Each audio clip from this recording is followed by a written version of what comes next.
So yeah, I'm going to talk about some work that I did on fault tolerance beyond foliation, and I will describe shortly what that means. And this was work that I did in collaboration with Hector, who's there in that picture, but also should thank the whole rest of the fault tolerance team at PsiQuantum, who've all contributed to these discussions. So this is really a talk about the relationship between codes and fault tolerance. Obviously, these are two very central parts of this field of quantum error correction, and they're related to each other. And the way I like to think about it is that a code is this static object. It's really just a description of parity checks, usually with stabilizer codes that operate on some set of qubits, has some logical subspace where we can put logical information. But it doesn't, in of itself, do anything. It's just a description of a subspace. And fault tolerance, on the other hand, is the way that we can bring this code to life to actually do something with it. It's a description of the evolution of a code over time and how we can actually operate on it whilst maintaining those properties that allow us to do error correction. And generally speaking, if we're interested in doing quantum computing and we want to do logic and have that be fault tolerant, then fault tolerance is the thing that we're actually interested in. The code is almost irrelevant. It's really the ability to build this fault tolerant channel. But generally speaking, the way we get to fault tolerance is to start with a code and then use it and figure out some set of operations that we can do on it to build a fault tolerant scheme out of it. And this picture is representing the most standard example, which is to start with a square surface code and then make repeated measurements on it to build up a fault tolerant set of information. So this process, which I'm sure everyone here is familiar with, was described in this paper by Bolt and others a few years ago as foliation. So they were talking about the measurement-based setting. So this is this process of creating these repeating layers of a code, so repeatedly measuring the same set of parity checks to build up a fault-tolerant scheme. And then more recently, that's been shown that it can be also done for anything which doesn't need to be a CSS code by Ben Brown and Sam Roberts. So I Googled this, and it turns out it actually wasn't the quantum error correction community that came up with this first. The geologists got there before us. So this picture, I think, is actually a very nice representation of what foliation means for us as well. So it turns out there are these types of rocks. So there's a certain type of metamorphic rock that can form in different ways. So these are both made out of pretty much the same thing, but in a foliated rock, you have certain conditions of pressure that cause the thing to form in these layers that build up this kind of stripy-looking rock. So it's a 3D structure that's built out of these thin 2D layers. But there's also another kind of rock formation that's pretty much made out of the same thing, but which has a much more homogeneous structure. So still a 3D object, but with a kind of different composition. And this is what this talk is about, not rocks, really, but about the fault tolerance equivalent of this. So how can we get to this thing, the thing that we actually want in the end, the ability to get to fault tolerance, without needing to go through this process of repeated layers, so we can create the fault tolerance in maybe a more homogeneous way. So there's, I guess, a few aspects of that I want to go through. I want to talk about how we can construct this kind of fault tolerance scheme, specifically for things that are related to the surface code, how we can search through those to maybe find some things that are good in some way, so looking for things with higher thresholds. And then I want to share some kind of ideas about how that might look in a real system, so to bring it back to reality. But there's a few things that I kind of hope that you'll be able to take away at the end of the talk. So I think maybe the most important thing is that fault-tolerant channels are not codes, and actually when we start to think about fault tolerance, some of the properties that you can get to are counterintuitive if you started off thinking of a code that you then sort of move through time. And some of those things are kind of surprising, and ultimately the fault-tolerant channel is the thing that we want, and there are other ways of getting there that don't involve you starting first with a 2D code. The other thing is that self-duality isn't limited to the square surface code. Even in this class of surface code-like structures, there are other things that we can find. And also these things have a pretty promising high threshold performance, so certainly at least competitive with other schemes and maybe in certain regimes better. Okay, so this all starts with the surface code, and I don't need to introduce it because we've had a bunch of people already give a very nice introduction to this, have a bunch of qubits arranged on a square lattice, and the code is defined by a set of parity checks. There are two types of those, plaquettes and stars, or primal and dual, as I'll refer to them as. And we make this thing fault tolerant generally by making these repeated rounds of stabilizer measurement. So this is the picture that I guess is more usual to think about, where we start with a set of matter qubits and we're making operations on them in time. But there's this alternative picture in the measurement-based setting where instead of having physical qubits and making repeated operations, we instead create an entangled cluster state. So this is basically swapping out time and space. So we can create this 3D cluster state, and then after it's prepared, measure the qubits out one layer at a time, or actually in any order we want. And these two things are really exactly the same as each other, at least under many circumstances. So if the operations are ideal, they're exactly the same, they produce exactly the same set of syndrome information.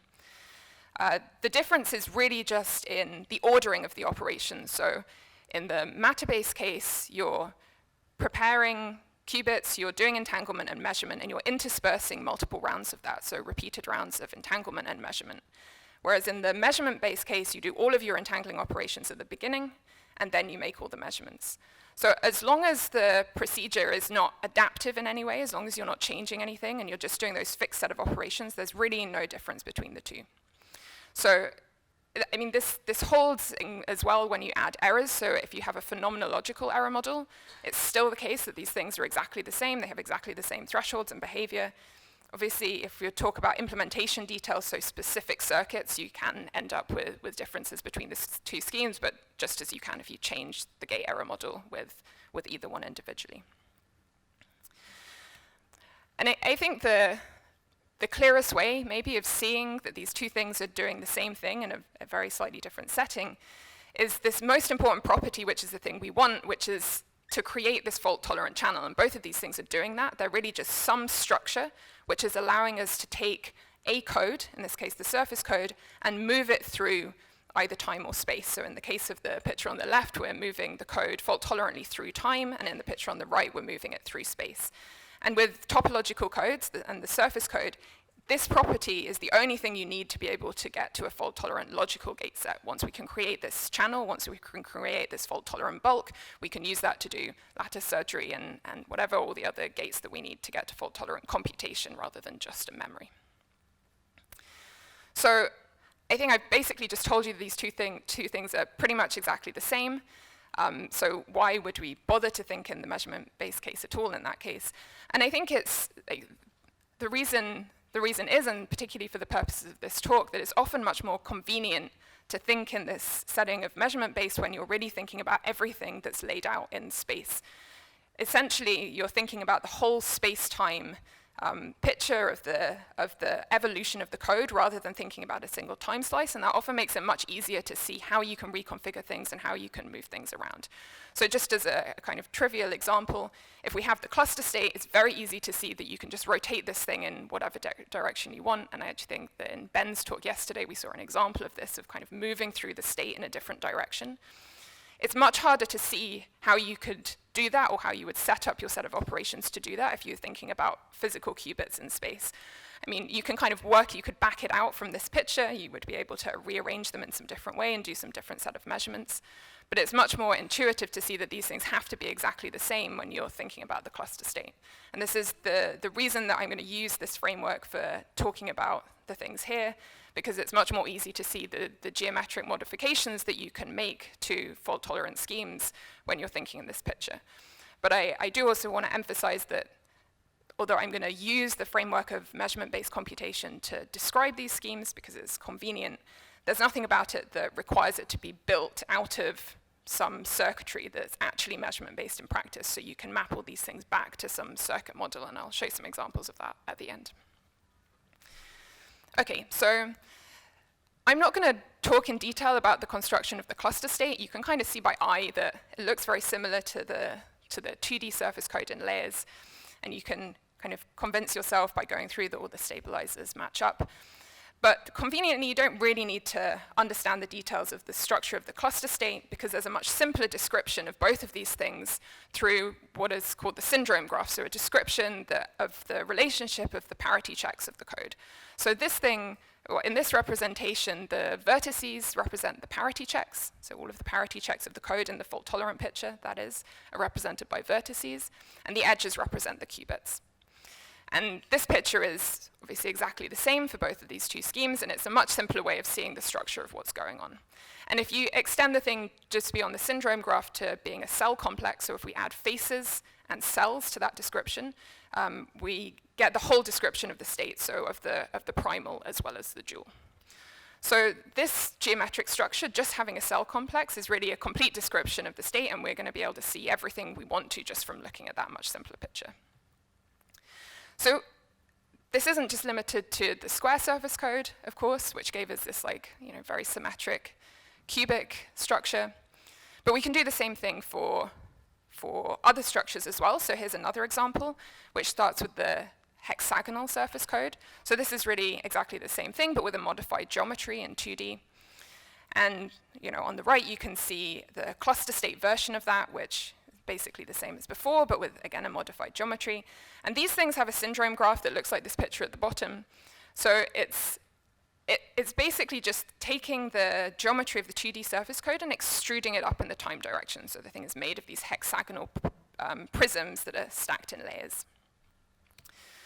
So this is the general procedure that we follow. This is the procedure of foliation, where you take some 2D code, and in these case surface codes, and you extrude them up in the time direction to create this 3D fault-tolerant bulk. And this is generally the standard procedure that we take. We come up with some code, and then you apply these repeated parity measurements to create a fault-tolerant version of that code. But this is not the only way you can do it, and you can kind of see by eye, by looking at these things. We just said all we need is this cell complex to describe this structure, that you don't need to restrict yourself to something which is made up of these stacked layers. You can actually take any geometry and build a fault-tolerant scheme that goes on it. And so if we take some other random geometry, and you can see there's one of the cells is highlighted, and this thing has some unusual geometry to it, that there's no way of squashing that down so that the thing looks like parity measurements that are made repeatedly on a single structure of a 2D surface code. And you can see what it looks like if you define the cluster state on this. You're basically just wrapping this construction around the cells by putting qubits on every faces and qubits on every edge. Exactly the same construction that you use if you're building up the regular fault-tolerant cluster state. So the thing about this state, it looks kind of unusual. It looks like a weird geometry. But really, it's exactly the same in almost every way as the surface code, apart from its geometry. So it inherits all of the behavior of the surface code. So it's the cells define the parity checks. We can do, because it has a syndrome graph structure, you can do decoding in exactly the same way. It's still a fault-tolerant channel that's taking a surface code from one point in space or time to another one. The logic gates are inherited. That's obviously important, because all we needed was this channel. You can still do lattice surgery or whatever other kind of gates you want in exactly the same way. And importantly, it can also be built with a 2D physical architecture. So although this is a 3D state, it can, and we've heard about this again from Ben yesterday, you don't need to build the whole thing at once. You can build it one layer at a time. And this is exactly what happens with the regular square surface code, and the same thing can be done here. Because the geometry is a little bit less symmetric, it's going to mean that somehow that's changing over time. It's not going to be the same set of qubits in every time slice, but it can still be built with a 2D architecture. Okay, so this is a basic construction that says, okay, we no longer need to restrict ourselves to looking at things which are defined just by a geometry in 2D. And instead, we have this big class of structures. We can now take any cellulation of space we like in 3D, and that's going to give us some fault-tolerant channel. So, I mean, that's kind of interesting, but really the reason you want to do that is to find some nice properties or something which is actually useful. And so the thing that we wanted to look for is to find something which had a higher threshold. Is the threshold that we get out of the cubic lattice from the square surface code, is that really the best you can do? Or are there any other geometries where you can get an improvement? I guess the difficulty with that question is, where do you start? There are infinite lists of these things, and if you go to Wikipedia, you can spend a very long time clicking through the different pages, looking at all of these crazy geometries.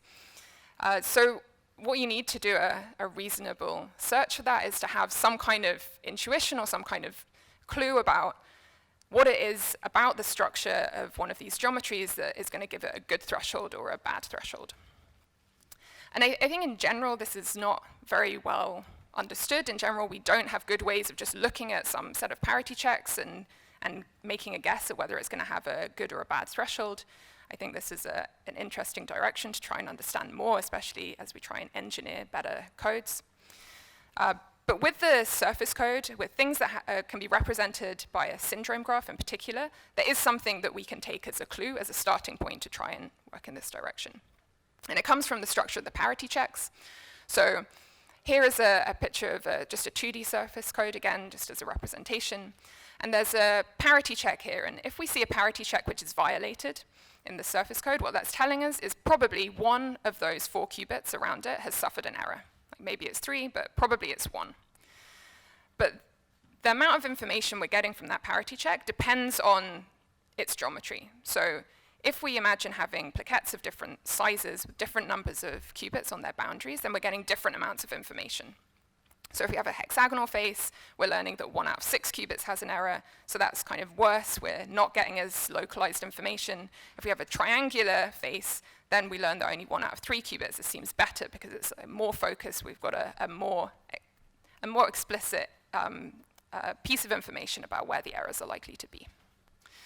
So this idea translates to the syndrome graph picture very nicely. So here's a picture of taking the plaquette and putting it on the syndrome graph. In the syndrome graph, that idea, the number of qubits that are incident on any parity check is given by the valence of the syndrome graph. And so here is a valence 6 syndrome graph as we go through these things. Okay, with a square one, we have a valence 4, so we have a bit more information. And the best case is with this triangular face where the thing has degree 3. So the intuition from this is that probably what we want to do is be looking for syndrome graphs that have a low valence, that have a low connectivity. And those are the things that probably the parity checks are more valuable. They're giving us more information. So this is a kind of hand-wavy thing, and we should check that this is actually maybe a meaningful metric. And so at this point, maybe the thing we're interested in the end is Pauli threshold. That's probably the things that most people are interested in. But it's very inconvenient to calculate Pauli thresholds. So these are, as probably a large fraction of the audience here knows, it's very time-consuming to run these simulations and to set them up and to set up these different geometries. And what is much more convenient is to work out erasure thresholds. So the erasure channel just says that rather than have a bit flip or a phase flip at a certain location, I just have an error that I know exactly where it is. Or in another way of saying it, that a qubit is missing. And the erasure thresholds are much more convenient to work out because they just correspond to percolation thresholds, so there's no decoding needed. And even better, most of the time you can just look them up on Wikipedia because people have worked them out already for other purposes. So we can take these things and work out what the erasure thresholds are for a syndrome graph of different valence. And when you do that, what you see is that, this metric really is a very good predictor of how the threshold of that code is going to behave. So these things kind of follow this very nice curve. These are all graphs which are regular and have uniform valence. So this isn't always such a great metric, but in these cases, it works very well. And but I should say, I haven't yet said I can find codes like this. This is just saying if we're able to find a code that has this syndrome graph, then it's going to have this threshold against erasure. So I'm going to take this and try and construct some examples, and just with erasure for now, but later on we'll come back to the Pauli error to try and validate this statement that it's a good proxy, that erasure is a good proxy for Pauli error. Okay, so what we want to do is try and find some examples of codes that have low valence syndrome graphs. That's the game we're trying to play. But there's one more problem with that, which I haven't touched on yet, which is the duality problem. So kind of mentioned this at the beginning. Any one of these structures doesn't have just one syndrome graph, it has two. So it has one for the primal and one for the dual. So in the case of the square surface code, it just turns out that these two things are the same because the thing is self-dual. They both have a threshold of 25% against erasure in the fault-tolerant case.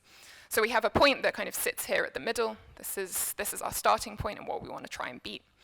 But because the overall threshold is given by the lower of the thresholds of the two parts, we really need to get something which is higher than this in both the primal and the dual. So we want to move into the green region. Anything which is outside is overall going to be worse.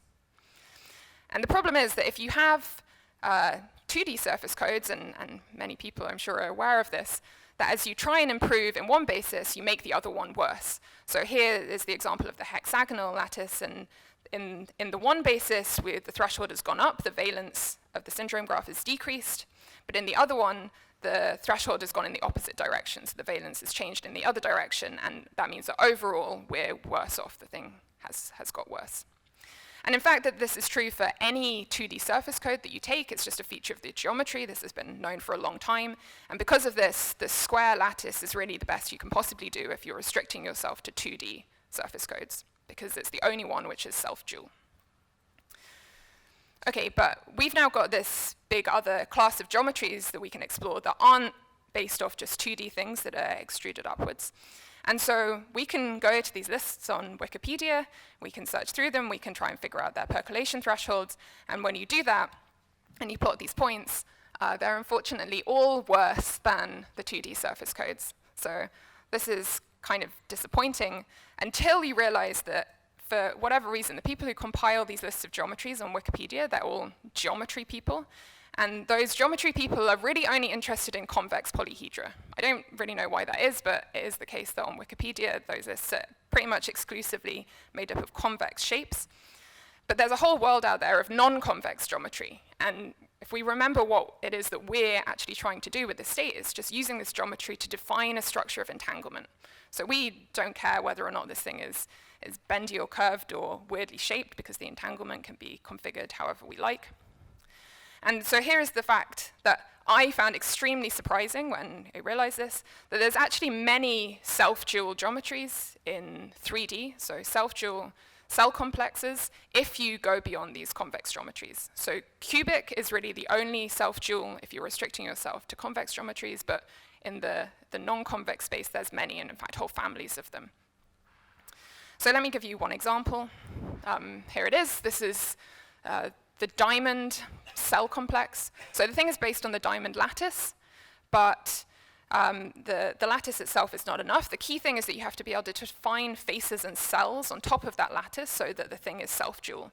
And it turns out with this you can do that. So here's one cell represented. It's got 4 hexagonal faces that are arranged in such a way that the vertex at the middle also has degree 4. And you can set these things out so that actually every vertex is identical, every bond is identical, and the thing is self-dual.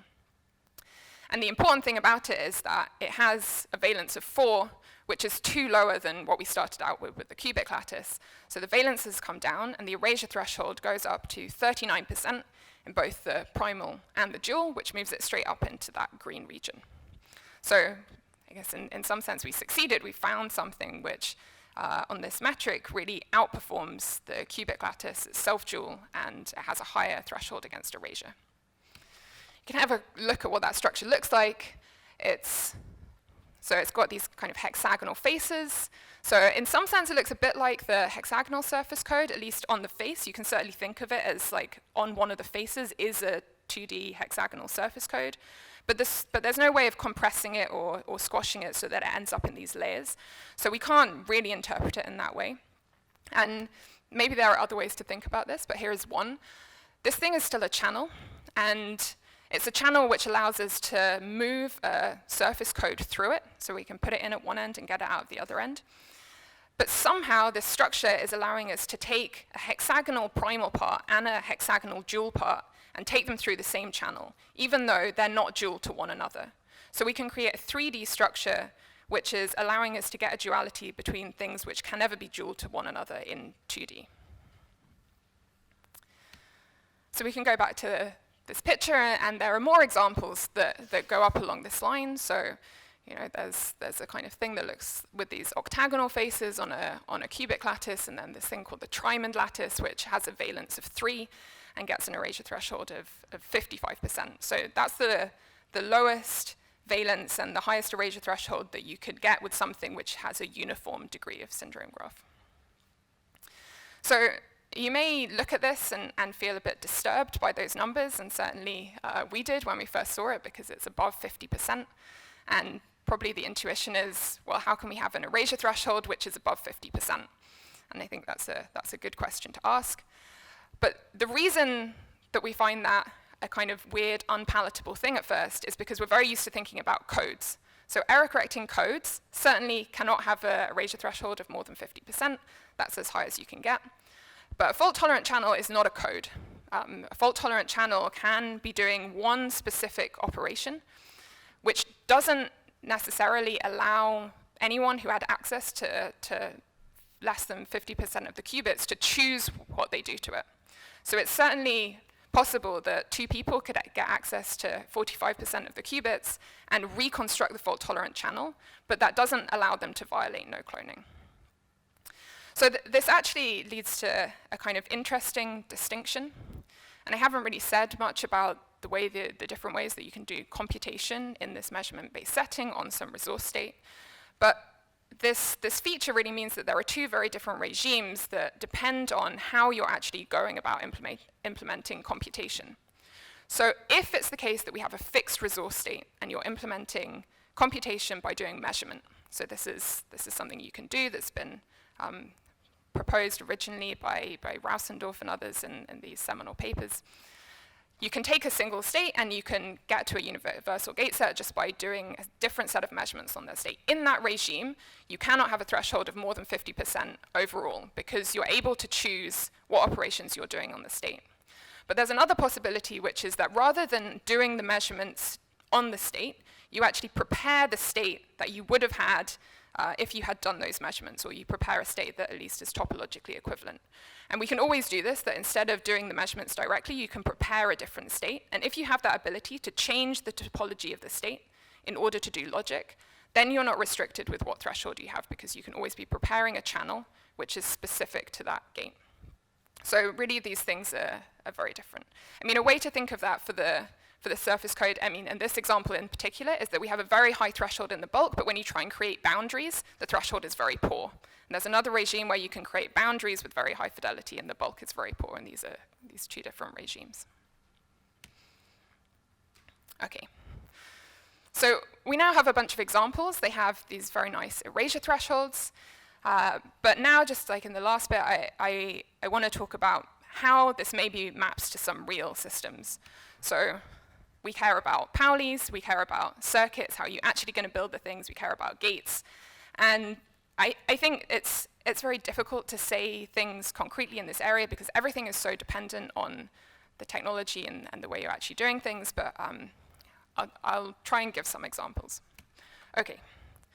So the first thing is just the phenomenological Pauli threshold. So I said erasure is a very good proxy for Pauli without much justification, but these are the results, and it does indeed suggest that it's a good proxy. So what you see is that as you go down this progression, the things which have a higher erasure threshold also have a higher threshold against Pauli error. So these things are phenomenological thresholds, which you can compare to the case that every qubit gets a bit flip and every measurement outcome gets a flip. It's also just worth noting that these calculations were performed with the union fine decoder, which has a slightly lower threshold than perfect matching, which I've kind of indicated in that first bar. So probably all these other numbers can also go up a bit if you use a better decoder.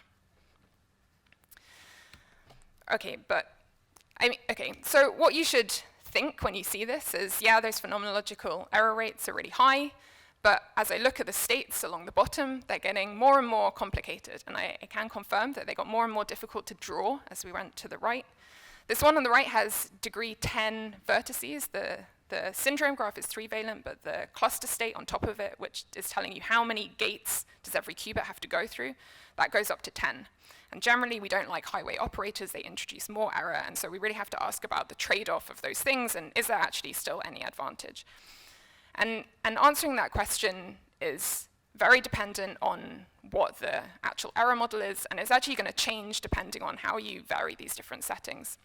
I think we care about exactly what are the primitive operations that you have access to. It's going to change dependent on what actual gates you can do. It depends on the bias in the gates, and we've heard a bit about that already this week, about the measurement errors, about correlations, also about exactly how you set up your circuits. There's many modifications that you can make to how you organize things to make things perform better, and all of these things are going to change the answer. So let me just talk through one or a couple of examples of that to give some initial idea of what the performance might be. So here is a circuit representation of that diamond lattice. This is a circuit representation. This is kind of the first thing that I thought of. Kind of interesting, so it looks quite like a hexagonal code, at least in the first layer it looks exactly like that. And then it goes through some kind of weird thing where the checks are actually happening between multiple different layers. And then again, it looks a bit like a hexagonal code, but offset on a different set of qubits. And then we have another one of these offset rounds, and then it gets back to the beginning. So I don't really know how to interpret that. I think it's an interesting question if there's some interpretation of what that actually means at the level of the code, whether you can think of it as some kind of like gauge fixing or shuffling around of the code or something. But anyway, so there's a possible circuit. This thing has 3 primitives, so it uses preparation in X, it uses a control phase gate, and a measurement in the X basis. So it's basically just a replication of that cluster state picture. So here's some error model. I'm going to treat the preparation in the plus state as ideal, take the measurement in the X basis as being flipped with some probability, and then take some standard model for a Pauli error that follows the CZ gate. And there are different models, and the distribution of the errors amongst those different terms is extremely important, and it's going to affect the results a lot. So the standard toy model, I guess, is this unbiased one where all of these Pauli terms happen with equal probability. And a fully biased one is the one where we only have the Z-type terms. We've actually heard from various people this week, from Shruti and others, that this is actually physically reasonable, perhaps in certain experimental settings. And there's also, I should highlight, been a whole bunch of work on this previously that look at these biased models. And so there was this first paper from Alaferis and Preskel who showed that if you have this bias, you can basically exploit encoding on the state to improve the threshold in these certain regimes. And there's been some other works that have shown kind of similar things with these biased gate error models. These numbers probably shouldn't be compared directly against one another because they're different numbers, but a bunch of people have seen a bunch of improvements.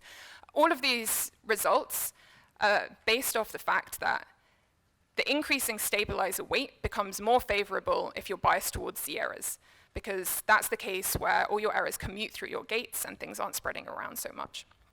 If you're more dominated by bit flip type error, then things become worse, they get spread around, you probably want to have smaller weight checks. There's also a bunch of, there's other work on bias noise, there's some other papers which we're going to hear about later today. This is a slightly different regime where you have these Y-type errors, so things that are kind of show up in both the primal and the dual. Okay, so we can look at some results. If we take these bias gates and have no measurement error, and we compare the way these things perform, the advantage has diminished quite a lot compared to what we saw in just the phenomenological error, but it's still there for these gates. And what you're seeing is that we go up, these things compare differently because they have maybe different numbers of gates, but we're still seeing roughly a factor of 2 advantage there.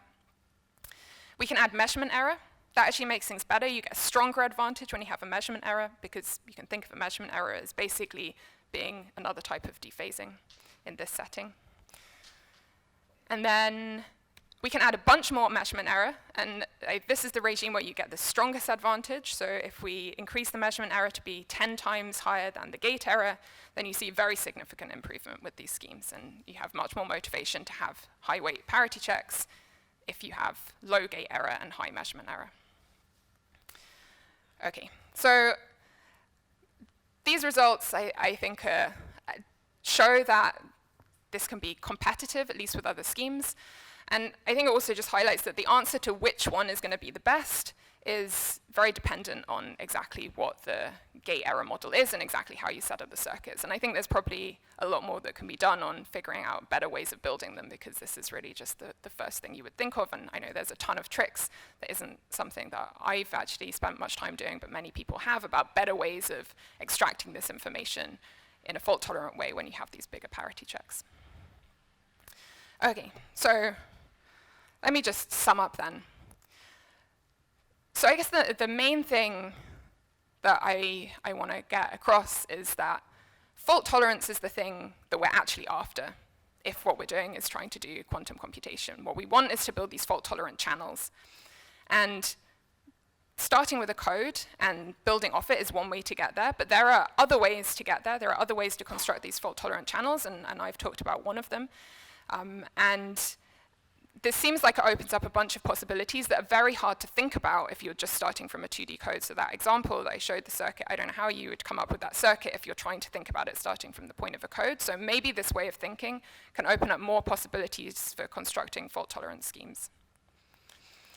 The second thing, which is pretty interesting, is that self-duality isn't limited to this one example of the square surface code, and actually there are a bunch of other examples where you can maintain this property of the balance between primal and dual. Maybe there are many other examples, I don't know. These are just the ones that we found. Was not part of any exhaustive search, it was just the examples that we found by some method of modifying the original lattice. And so maybe there are others that really have even better performance.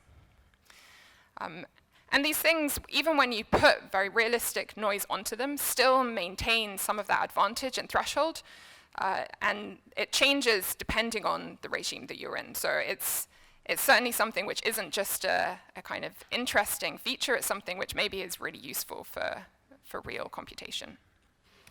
And then there are obviously a ton of open questions here, and I think, yeah, I'd be very happy to talk with anyone who's interested about this afterwards. I think this idea of non-foliation I've talked about in the case of the surface code, but it applies in other cases. Should also highlight that this paper from Hector Bombin, which Ben talked a bunch about yesterday, which shows that you can do this transversal T-gate in 2D, is kind of built off the same idea that you can get to fault tolerance in a way that isn't foliated, and that was the same scheme that you used there. And there it wasn't about threshold, but it showed that you could get an ability to do logic in a way that you couldn't when you started by thinking about the 2D case. And what other ways are there of getting to non-foliated schemes for fault tolerance? Maybe there are many others. Maybe these can be applied to other codes. I think that's an interesting question. Be interesting to know what the optimal thresholds are for these things, and if there's any other geometries with better thresholds, better ways of constructing them. And yeah, this thing I alluded to, that is there a way of understanding what those things actually mean at the code level? Maybe that can open up some more intuition about other ways of improving the thresholds of fault-tolerant schemes. So that's all I had to say, and yeah, happy to take any questions. Thanks.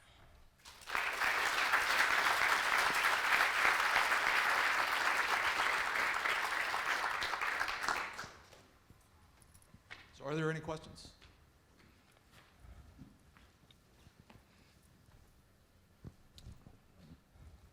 Okay, so I have a bunch of questions, but maybe I'll just pick one. So so if you make the normal 3D surface code on the cubic lattice, you obviously get one kind of defect being points and one is lines. Do you know what happens if you use one of your self-dual geometries instead and make like a regular 3D surface code construction? Oh, I see. So actually building a 3D code on top of that geometry. Yeah. I mean, so it would give the same, you'd still have like the two different types. You'd have the plane-like one and the string-like one. But I mean, I presume that could, so I mean, the thing depends on the percolation threshold. So maybe that does improve the threshold. I'd have to think about how those things work. But so they go counter to each other. So when you improve the percolation threshold of a string, you make the 2D percolation of the surface worse. So I guess my guess would be you'd be balancing out between the two things. You'd make the 1D one better and the 2D one worse, bringing them closer together.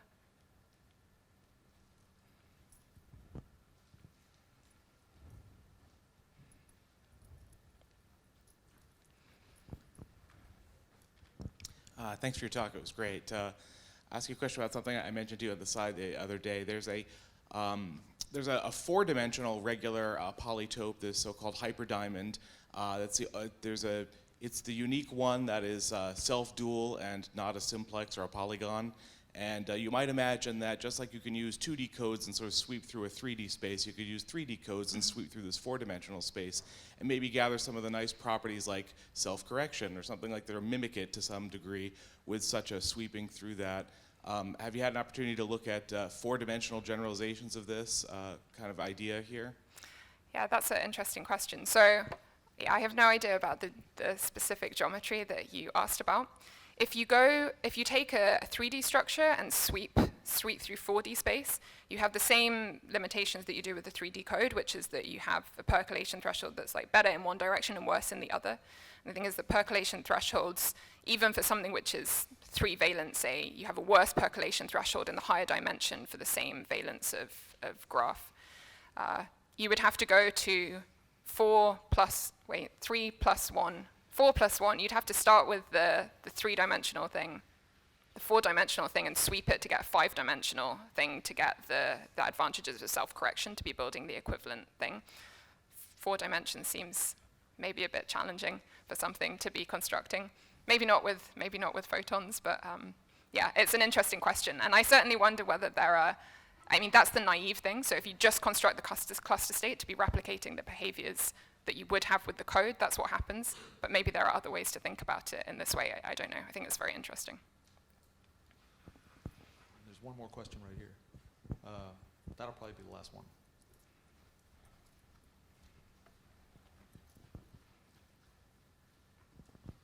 Hi. Thanks for the talk. At some point you mentioned that all these percolation thresholds are like bulk percolation threshold, but then that if you added boundaries, things could change a little bit. So I didn't quite get what you meant. Yeah, so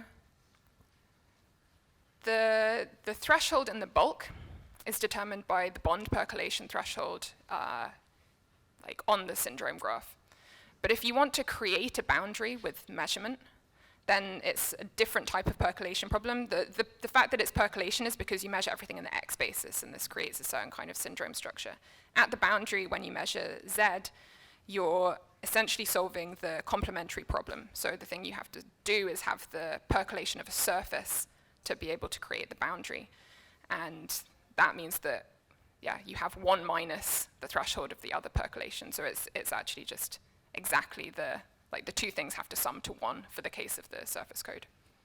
So for this like very high threshold, then you wouldn't want to measure ever your qubits, or? Yeah, so in the case that you build like the tryman one, you have a threshold of 55% in the bulk. If you try to create boundary, you'd have a threshold of 45%. But the thing is, you don't actually need to create the boundary via measurement. I can create the boundary by constructing a state that has boundaries to start with, and then the threshold is given by the higher one. Thank you. All right, so let's thank Naomi again.